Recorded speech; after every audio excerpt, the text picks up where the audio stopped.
Thank you very much, everybody. We have a very big signing today having to do with Alaska, a place that I'm very familiar with.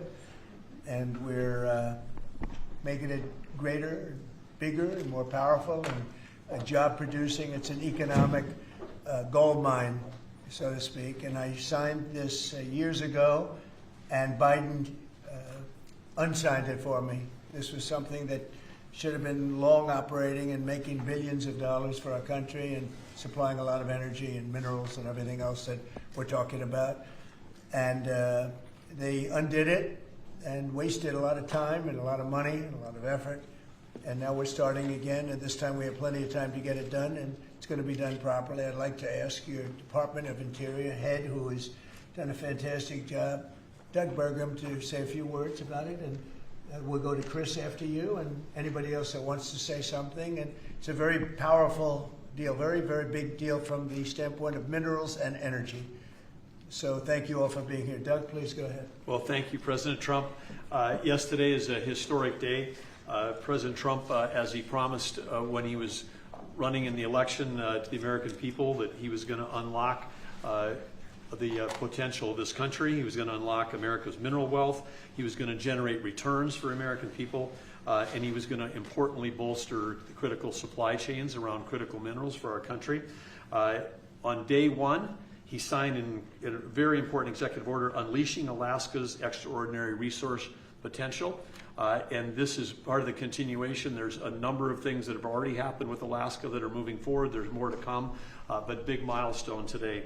In reversing this Biden era decision about the Ambler Road, this is a 211-mile long road that begins over 200 miles north of Fairbanks off the Hall Road that goes up to the North Slope. This road goes through an area where there's no roads. Ambler Mining District at the end of that has some of the richest mining deposits in all of America and in all of the world. And these are minerals that are absolutely essential to defense, to industry moving forward today. Just take copper alone. This is one of the richest copper locations in the country. And of course, today to build a data center, you can have tens of thousands of tons of copper required for that. Even a single family home today may have as much as 400 pounds of copper in a home.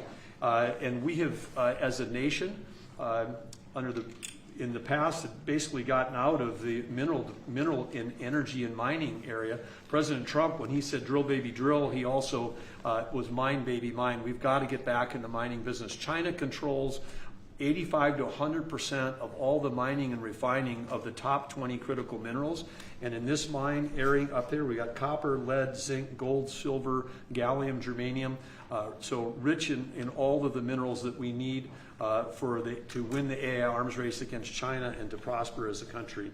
And so again, today this was his history being made. When some of this was set aside in 1980 by Jimmy Carter, there was a special authority created for presidents to decide if there was a dispute. And so for the first time in history, a president is actually using that authority. President Trump, as he does, using his authority for the benefit of the American people. And the appeal came in from the state of Alaska asking that this road be built. Alaska's not a colony, they're a state. They have an opportunity to build roads like any other state. With this signing, President Trump, Alaska can go ahead and build this road.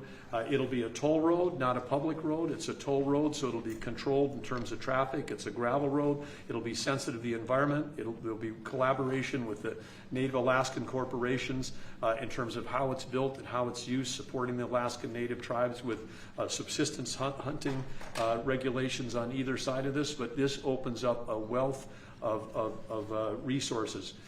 In addition, there's going to be an announcement made later today that is part of this announcement that the Department of War, the United States government, is making an investment in Trilogy Minerals. They're one of the companies that has mining claims in this area that is a remote wilderness right now.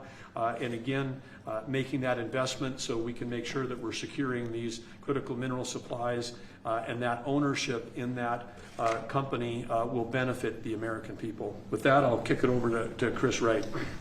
Thank you, Doug, and what a huge thank you to the President today. This is a tremendous achievement for the people of Alaska, We were in the North Slope of Alaska a few months ago celebrating energy development there. They want jobs and opportunity to develop the resources on their lands. This is another major step forward. We say energy is the lifeblood of society, the circulatory system. Minerals and metals, they're the skeletal infrastructure, the physical upholding of everything we do. Everywhere we walk and operate, your cameras, everything you hold are made out of metals and minerals. President Biden thought it was appropriate to offshore both of these industries outside of our country. That has not left us in a strong place. President Trump, in his first term, and even more strongly in his second term, is bringing those industries back to our country. America was a mining powerhouse for a long, long time, and our mining industry got squelched. Now we're seeing it come back to life. You saw the president's truth not long ago about a deal for lithium production in Nevada just a week or so ago. This will more than tenfold increase American lithium production. And this infrastructure, this mining road in the Ambler Mining District, will just have immense impact on future mining opportunities for our country's security and economic opportunities for the people of Alaska. Our critical minerals and mining expert within the administration is standing right next to me, David Copley. I'll see if he wants to add any words. This is a really big deal for the American mining industry, and I think it shows the president's seriousness about getting this industry going and making sure we have the critical minerals we need for our defense industrial base and for our broader economy. Thank you very much. And I think we want to get this going by a certain time, so I signed it. And Will, I'm going to give it to you, and you get it filed. And Sir. Good job. Thank you, sir. It's a big job. Thank you very much.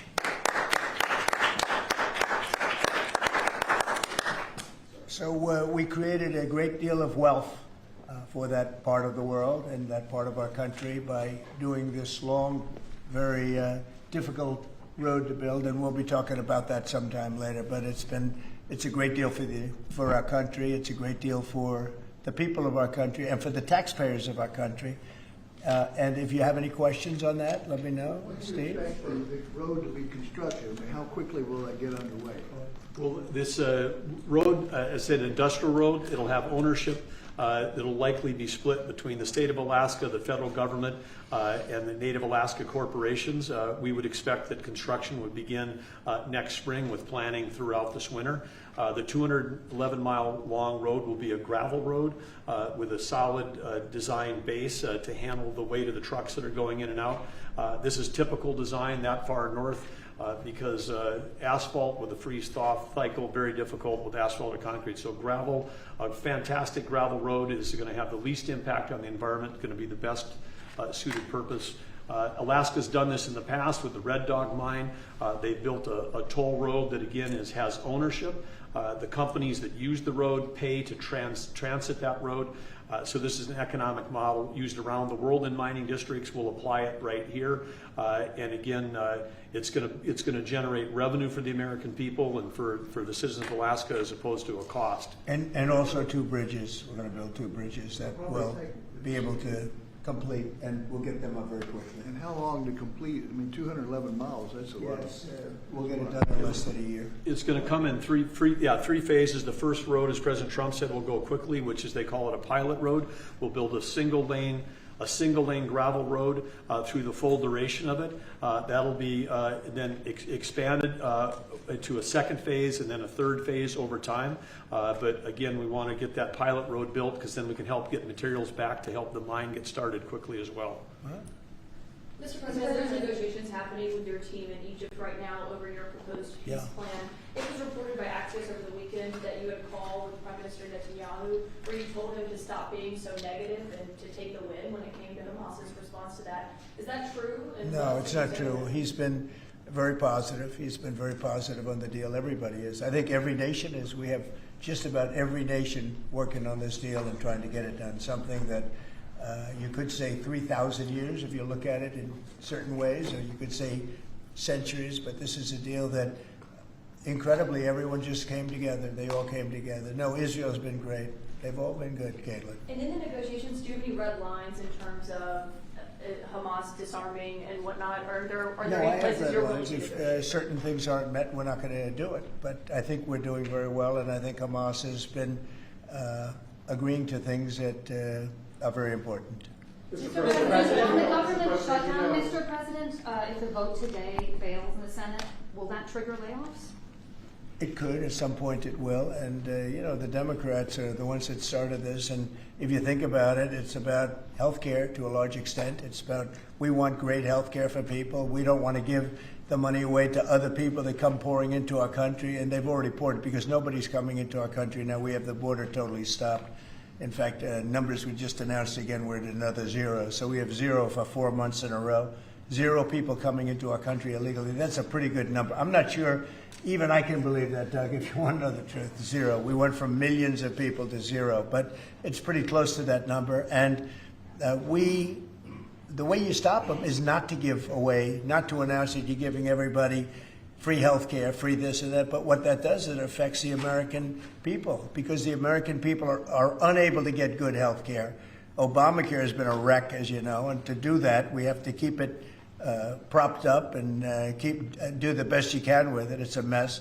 But a lot of things are going on in that. We talk about Hamas, then we talk about negotiations that we have going on right now. We have a negotiation going on right now with the Democrats that could lead to very good things. What kind of And I'm talking about good things with regard to health care. Are you speaking with Democratic leaders? What kind of negotiations? Well, I don't want to say that. I don't want to say that. But we are speaking with the Democrats, and some very good things could happen with respect to health care.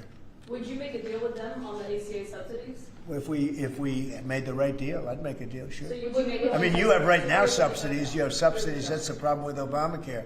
The subsidies are so much. It's billions and billions of dollars is being wasted. And we can have a much better health care than we have right now.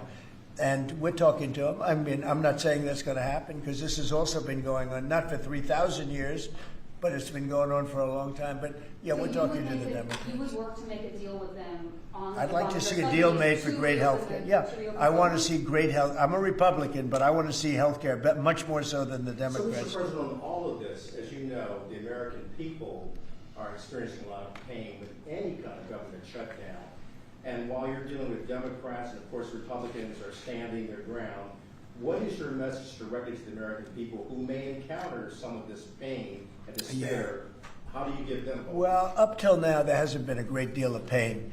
There could be a great deal of pain, but up till now, there hasn't been. I will say this, just hang in there, because I think a lot of good things are going to happen. That's all I can say. I mean, I think a lot of good things could happen, and that could also pertain to health care. A follow-up question. I've seen a surge in attacks on ICE agents across the country, including the shooting in Dallas and over the weekend in Chicago. We saw 10 cars boxing in on ICE agents and another one ramming into an ICE vehicle. Yeah. We have heard Secretary Noem saying that some of these attackers are actually organized and they're planning to kill Sure. and ambush these officers. Right. What are the consequences for you? Very severe. We're going to have very severe. We're going to find out who's going after our federal agents. So when you look at Chicago, they've had probably 50 murders in the last 6 or 7 months, 8 months. Many, many people shot, like 30, 40, 50 people shot. Didn't die, but they've been shot. It's like a war zone. And then I listen to the governor and the mayor get up and say how they have it under control. They don't. It's probably worse than almost any city in the world. You could go to Afghanistan. You can go to a lot of different places, and they probably marvel at how much crime we have.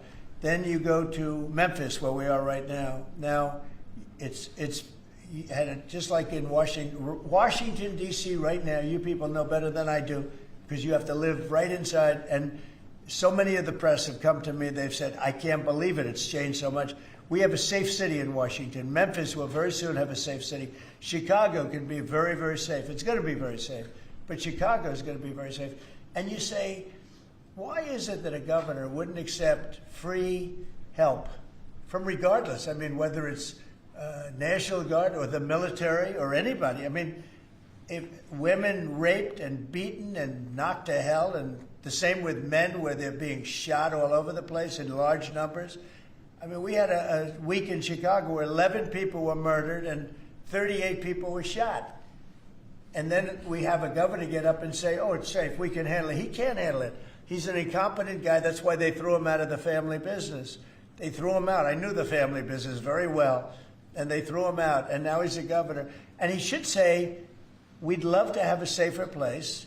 Chicago's a great city potentially. You know, I told you, the head of the Union Pacific Railroad said, "Sir, save Chicago. It's a great city. It's going to be lost if you don't do it."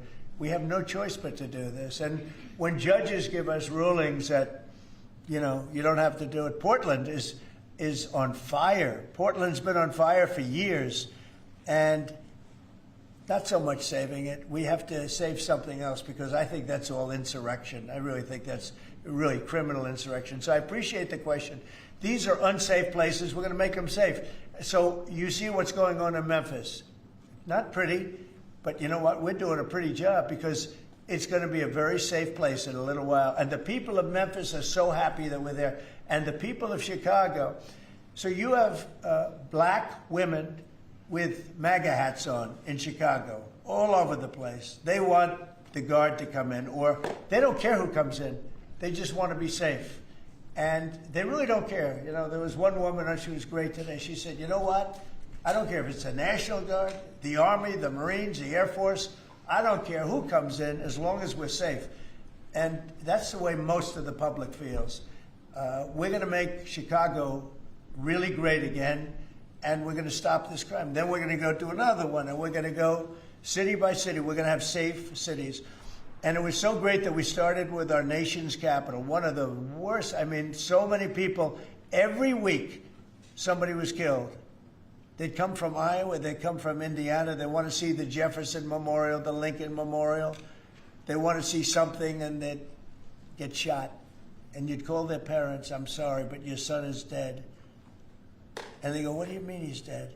"Came to Washington, D.C. Not anymore. That's not happening anymore. We have a safe place. We have a safe capital. It's as safe as we have probably almost just about in the country. And if you look back 6 months ago, 7 months ago, this was a death trap. You look back during the Biden, I mean, what they did, how badly they managed things. And almost all of these cities, most of these cities are Democrat run. And we don't care, Democrat, Republican, we're going to make them safe. So we have to save Chicago. It's very important. And you can't have a governor getting up and saying it's good when 11 people were shot over a weekend. What? The Insurrection Act, under what conditions or terms would you? Well, I'd do it if it was necessary. So far, it hasn't been necessary. But we have an Insurrection Act for a reason. If I had to enact it, I'd do that. If people were being killed and courts were holding us up, or governors or mayors were holding us up, sure, I'd do that. I mean, I want to make sure that people aren't killed. We have to make sure that our cities are safe. And it's turning out, and we started with D.C. It's been so successful. Think of it. People wouldn't go to restaurants. The restaurants were closing. We were losing a lot of restaurants, as you all know. And now restaurants are opening, and they're thriving. And I went 2 weeks ago, and it was great. I'm going to go again. I felt very safe, very safe. Forgetting about guards and Secret Service, and I would have gone. It would have been very safe. D.C. is a great, and look at the cleanliness of D.C. Look at how it's clean. You don't have tents all over the place. We had parks where you couldn't even walk through the park. You had people from tents, and they were violent people. Some of these people were violent people. We have a great, safe capital again, and if you look at it in 6 months from now, it'll be the most beautiful anywhere in the world. It's being cleaned. The graffiti's all gone now. The tents are all gone. We have a capital that you can be proud of, but it'll only get better with time. Mr. President, it was October 7th, the 2-year anniversary of the original Israeli attack. Do you expect a Gaza deal tomorrow, or any sort of hostage deal tomorrow? I think we're going to have a deal. It's a hard thing for me to say that when for years and years they've been trying to have a deal with Gaza, but I mean, literally for centuries. Okay, if you really think about it. But we're going to have a Gaza deal, I'm pretty sure, yeah. And what are you hearing from Mr. Witkoff about the talks? Well, I'm the one that got the hostages back. Remember that, you know? I'm the one that. I was going to ask you that. Yeah, I got them back. Israeli citizens are celebrating what you've accomplished in this deal. Should it come through, there will be a lot of celebration on the streets of Israel. The hostages' families, have they been in contact with you with regard to this deal that could happen? They're so happy about it. It's like they can't breathe. One said, "I can't breathe." you know, it's very sad because you have hostages and you have people that are no longer living. But the parents, and I've said this to you many times, the parents want the bodies of their boy back, the bodies of, you know, their loved one back. In most cases, they're young men, and they're dead. And there's probably 32 or so, about that number. Nobody knows exactly what the number is. They want that body back as much as if their son were alive. I've been with them. You know, many have come to the White House, to the Oval Office. I've been with many of the people that I got released. We have a fantastic group working on it. Steve Witkoff has been amazing. Jared, I took Jared out because Jared's you don't find anybody more capable, and we have the A+ team working on it. I think we've made tremendous progress. And yeah, the people of Israel wanted to happen, but the people related to hostages, I mean, you see in Israel tens of thousands of people.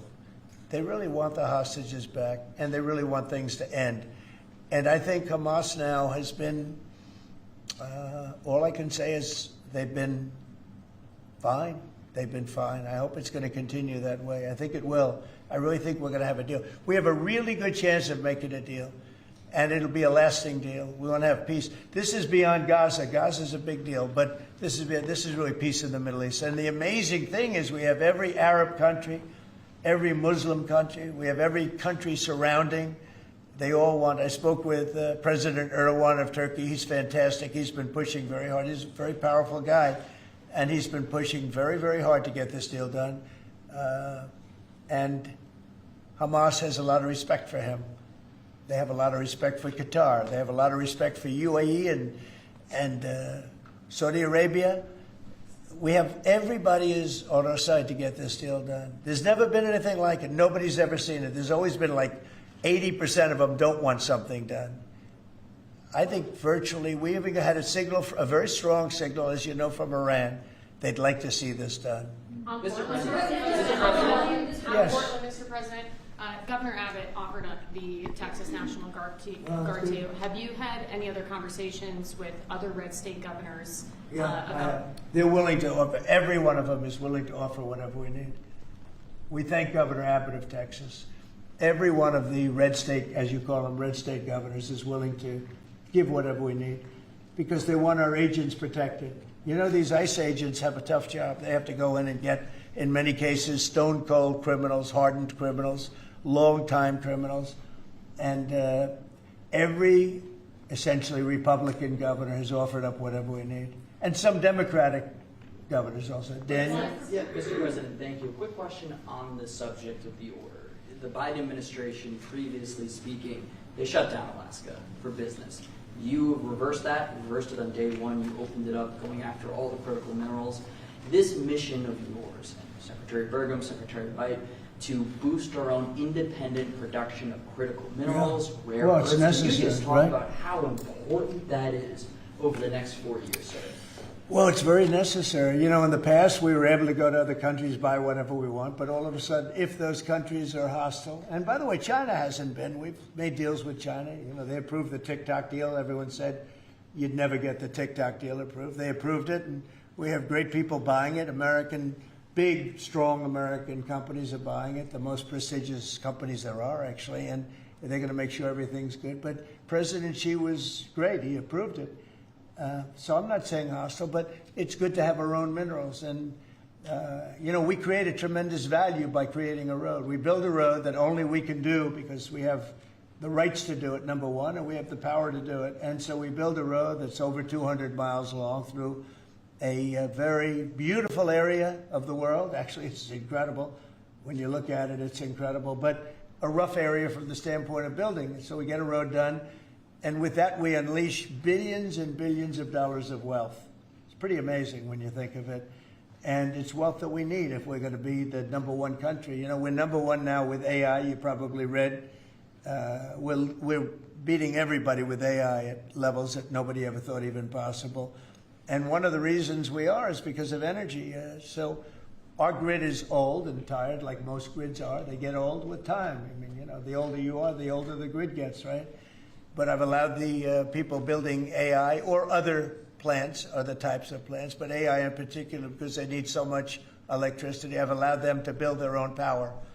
And it's been amazing. They're building massive plants, and with the plant, they're building their own electricity. They've become a utility in a sense. I said, maybe you'll do better with the utility than you do with the AI. I don't know.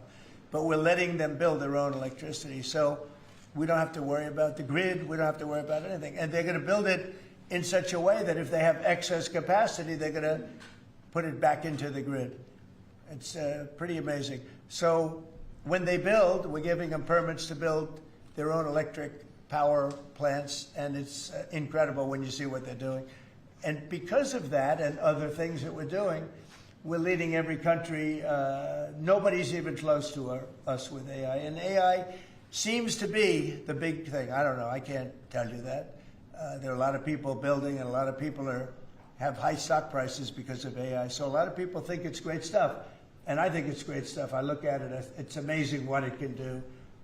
In terms of medical costs, in terms of knowledge, it's basically information, and information at a level that nobody thought possible before. So we'll see. But they're building plants where you saw the one overlay that I did where, in this case it's Meta, one of their plants is essentially the size, almost the size of Manhattan. And that's a building, you know, it's a building that covers Manhattan.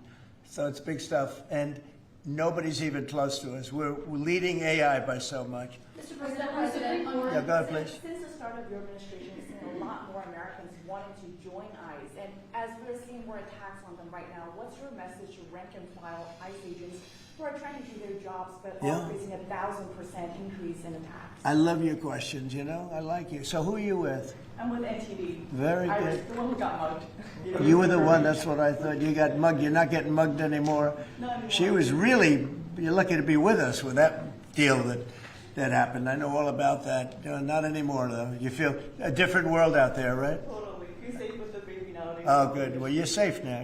Nobody's going to be hurting you in any way. Thank you, Mr. President. Okay, thank you very much. Mr. President, on the Supreme Court today, Thank you. So the bottom line on your question, we're just going to make things real safe. We're going to have a country that you can be proud of, not a country that you read about every day where somebody gets mugged from behind or hit over the head with a baseball bat. Those people aren't with us any longer. Yeah, please. Mr. President, yes. Thank you very much. Thank you, Mr. President. On today's call with Lula from Brazil, Yeah. are you considering lowering tariffs after the call? Well, I had a great talk with the president of Brazil, who's a good man. I met him actually at the United Nations. I was going up to make a speech and I didn't have a teleprompter. I was walking up to my teleprompter. I said, I don't have a teleprompter. But just before that, I met with President Lula, and I found him to be very good. I mean, we had a very good talk for about, 2 minutes. And then I went up to make a speech, and I was surprised to see, how would you like that one, Doug? I've got every leader in the world sitting out there. And my teleprompter isn't on. You know why, Daniel? Because it was a rigged deal. But fortunately, I made a better speech than I would have if I read it off a teleprompter, which is pretty easy to do. So it was quite a day. That was a big day. But we met and we liked each other. And we had a great conversation. We'll start doing business. And are you considering traveling to Brazil for COP30? At some point, I would, and he's going to come here. We talked about that. And a follow-up question on Israel. Israel government has been arresting and deporting activists that were traveling to Gaza. Today, Greta Thunberg, for instance, also some... Well, she's just a troublemaker, I mean, she's no longer into the environment, now she's into this. She's a troublemaker. She has an anger management problem. I think she should see a doctor. She needs anger. If you ever watch her, she's a young person. She's so angry. She's so crazy. Now you can have her. She's just a troublemaker. Yeah, please. The Supreme Court is back in its term today, Mr. President. Say it. The Supreme Court is back in session. Yeah. They rejected today an appeal by Ghislaine Maxwell to overturn her conviction. That means her only chance at getting out of prison is a pardon from you. Is that something you're open to? Who are we talking about? Ghislaine Maxwell. I haven't heard the name in so long. I can say this, that I'd have to take a look at it. I would have to take a look. Did they reject that? She wanted to appeal her conviction. And what happened? They said that they were not going to hear her appeal. I see. Well, I'll take a look at it. I will speak to the DOJ. I wouldn't consider it or not consider. I don't know anything about it. So, Why but I'll would she be speak. a I will candidate? speak to the DOJ. Why would she be a candidate for clemency, sir? I don't know. I mean, I'd have to speak to the DOJ. I'll look at it. I have a lot of people have asked me for pardons. I call him Puff Daddy has asked me for a pardon. But she was convicted of child sex trafficking.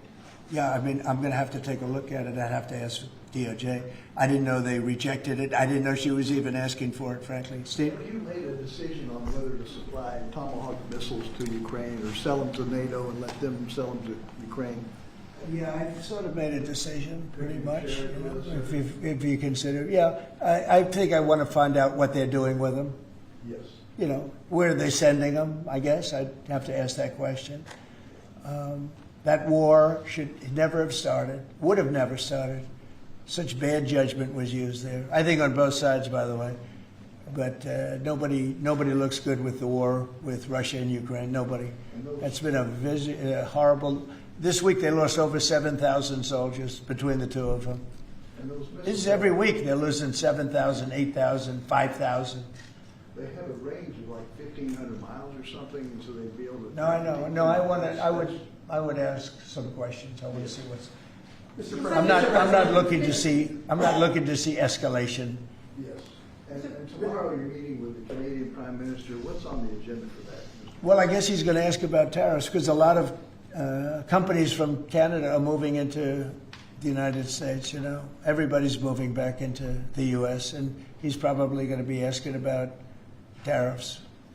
They're losing a lot of companies in Canada. They're coming into They left here. They left here 20 years ago when presidents that sat right at this desk weren't doing their job properly. They were probably good politicians, but they weren't good at business, and they allowed these companies to leave. And all they had to do is do what I'm doing right now. And, you know, I'm not saying it's the easiest thing to do, but it is. It's effective. We're a rich country again. We're a powerful country because, you know, I've ended 7 wars. At least half of them was because of my ability at trade and because of tariffs. If I didn't have tariffs to throw around a little bit, you would have at least 4 wars raging right now with thousands of people a day being killed that aren't happening. We've settled. You know, we settled 7. We're getting close to settling 8. That would be a big one. And that's something that could happen. But so I think he's coming probably to talk about tariffs because a lot of companies are leaving Canada to come into the U.S. And they're leaving Mexico. And by the way, they're leaving China.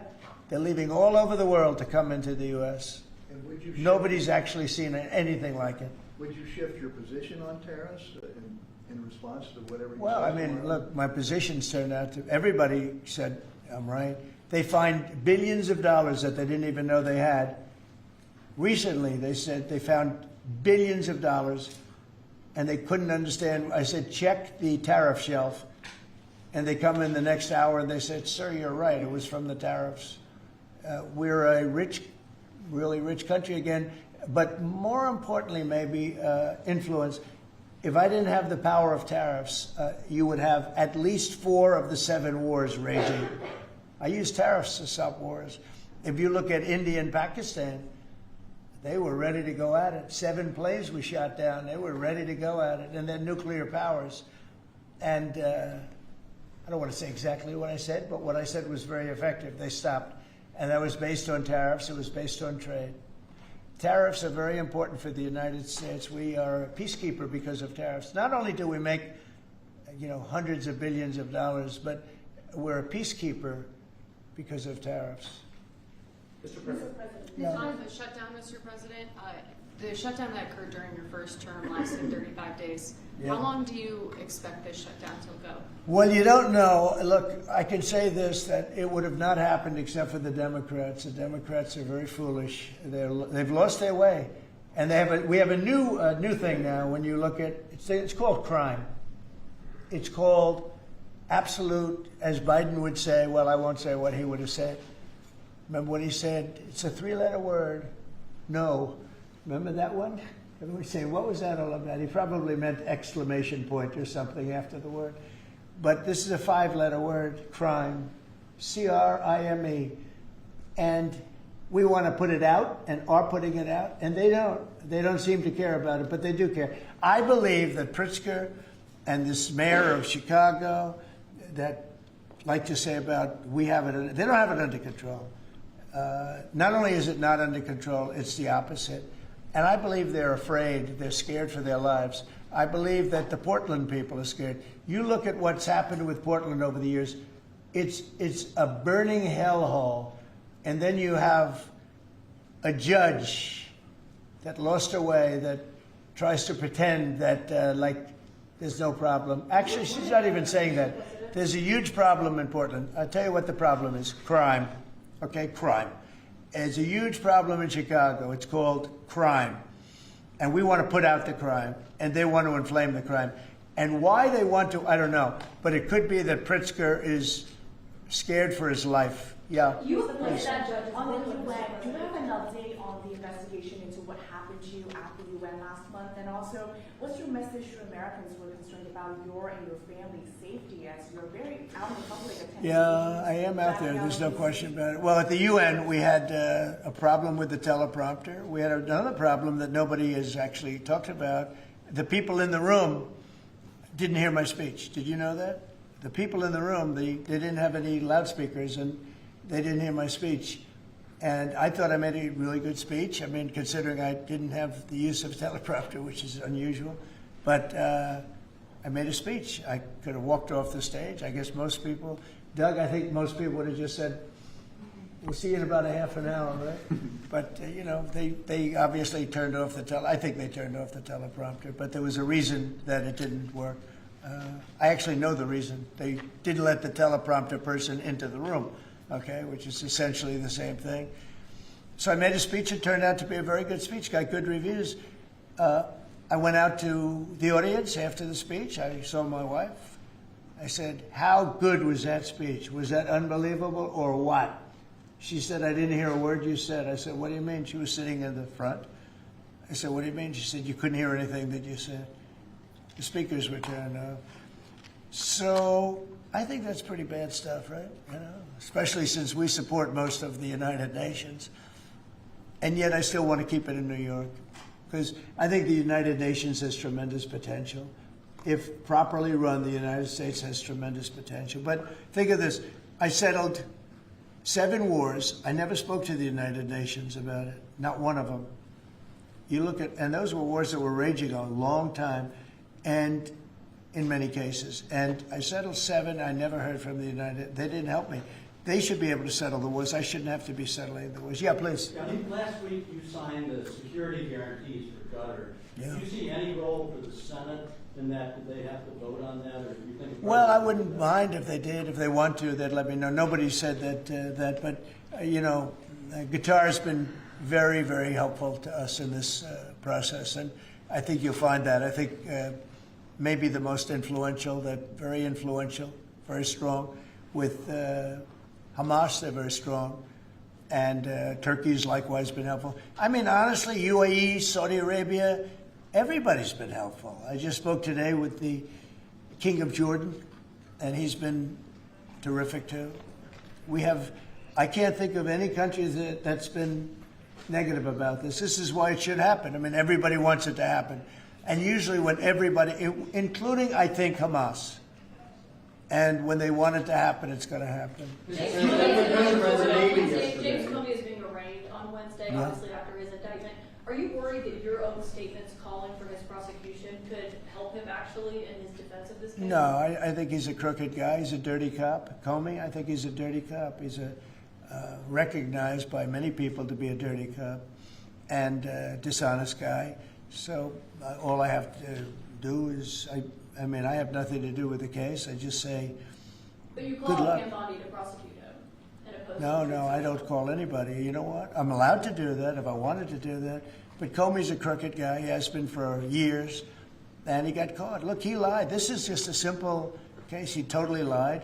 And then he confirmed the lie on, I guess, numerous occasions, or at least one occasion. He confirmed the lie. He said, that's what I said, and I stand by it. And, you know, I mean, the guy, and he didn't say, to the best of my knowledge. He didn't say, well, I don't remember. He made a very definitive statement and a very important statement concerning him. And he got caught in an outright lie. And that's why a group of people it wasn't me that voted. They voted to indict him. But he's a crooked guy, in my opinion, and we'll find out. The court's going to determine that in a little while, I guess, yeah. President, do you expect to announce farm relief this week? Yeah, I'm going to do some farm stuff this weekend. You have the Yeah, members of please. the Navy yesterday celebrating It was their unbelievable. 250th. Can you talk about that? And as we get closer to America's 250th, you've initiated a prayer initiative as well. Yeah. Talk to me about both of those events and why they're so important, particularly the prayer initiative going forward to the. Well, we have, and we're dealing, as you know, with all of the different, and not just evangelicals, Christians. We're dealing with lots of different faiths, religions, and I've felt for a long time that if a country doesn't have religion, doesn't have faith, doesn't have God, it's going to be very hard to be a good country. There's no reason to be good. I want to be good because you want to prove to God that you're good, so you go to that next step, right? So that's very important to me. I think it's really very important. And yesterday was amazing. We went out. We went to the naval base, the largest in the world, actually, and I saw things that were incredible. The level of I don't want to use the word weapons, but they are weapons. Is the technology on these planes, on the carriers, on all of the different things that we saw. They gave us missile displays. They did the whole I don't think they've ever done anything like it, but it was really impressive. And the talent of the pilots where they can land. The aircraft carriers look massive, but when you put them in the middle of like the Atlantic, or in this case, pretty far off the coast of Virginia, and it's sitting in a big ocean, and it was pretty calm yesterday, but it's still a little bit testy, right? And you'd have these guys land right on a thing and come to a sudden screeching halt, and they're really something. They were taking off yesterday, and they look over, yes, sir, and then you see them, and you see them just get ripped back into the seat because the G-forces are so great. And actually, if you're not in great shape, because they were doing maneuvers that were incredible yesterday, and the admirals were explaining that if you're not in really good shape, you don't make it because you pass out. These guys, and women. I met some women pilots it's incredible what they're able to do. So we saw something that was great, and you saw the spirit, because we had for a couple of thousand. I think they had probably 22,000, largely sailors, all dressed in the most beautiful white. There wasn't a spot on any of those uniforms. I looked at them. It was just a wave of white. And it was a great crowd and great reception. So, getting back to a very important question that was asked, when you go back a year ago, people weren't joining the armed forces. They weren't joining the Army, Navy, Air Force, Marines, the Coast Guard, Air Force.